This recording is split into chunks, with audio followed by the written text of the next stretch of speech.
بسم اللہ الرحمن الرحیم۔ معزز ناظرین، السلام علیکم ورحمۃ اللہ وبرکاتہ۔ آج آپ کو بتائیں گے آب زمزم کی ہسٹری کے متعلق۔ خانہ کعبہ سے 20 میٹر کی دوری پر آب زمزم کا کنواں پایا جاتا ہے۔ روئے زمین پر اسے پانی کا سب سے بڑا چشمہ قرار دیا جاتا ہے۔ یہ پانی 5000 سال سے بھی زیادہ پرانا ہے۔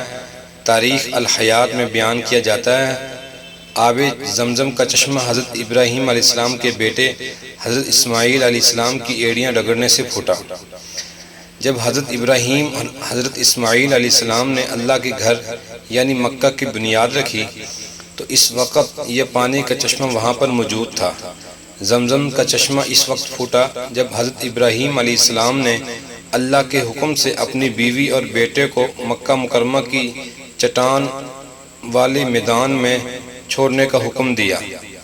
حضرت ابراہیم علیہ السلام کی بیوی حضرت ہاجرہ کے پاس جب کھانے پینے کا سامان ختم ہو گیا تو پانی کی تلاش میں پہاڑوں کے بیچ میں انہوں نے چکر لگانا شروع کر دیا۔ اس دوران جبرائیل علیہ السلام تشریف لائے اور اللہ کے حکم سے حضرت اسماعیل علیہ السلام کی ایڑیوں کے نیچے سے پانی کا ایک چشمہ جاری کر دیا۔ یہ دیکھ کر حضرت ہاجرہ خوش ہوئیں اور اس چشمہ سے پانی لے کر اپنے بیٹے حضرت اسماعیل علیہ السلام کو پلایا اور خود بھی اس پانی کو پی کر پیاس بجھائی۔ حدیث شریف میں نبی اکرم صلی اللہ علیہ وسلم فرماتے ہیں کہ اللہ نے حضرت ابراہیم علیہ السلام اور ان کے بیٹے حضرت اسماعیل علیہ السلام پر ایسی رحمت نازل کی ہے کہ اگر ان کو اس چٹانی جگہ پر کچھ دیر اور چھوڑ دیا جاتا تو ان کی ایڑیوں کے نیچے سے ایک بہت بڑا چشمہ نکلتا اور وہاں پر ایک بہت بڑا دریا بہنے لگتا۔ حضرت ابراہیم اور حضرت اسماعیل علیہ السلام کی جب مکہ مکرمہ میں آمد ہوئی تو یہ برکتوں کی سرزمین بن گئی۔ جب حضرت ابراہیم علیہ السلام نے اللہ کی سب سے پہلی گھر کی تعمیر کی تو اس کی اہمیت بہت زیادہ بڑھ گئی اور مکہ مکرمہ عرب کا تجارتی مرکز بن گیا۔ وقت کے ساتھ کچھ سال کے لیے زمزم کا پانی سوکھ گیا تھا۔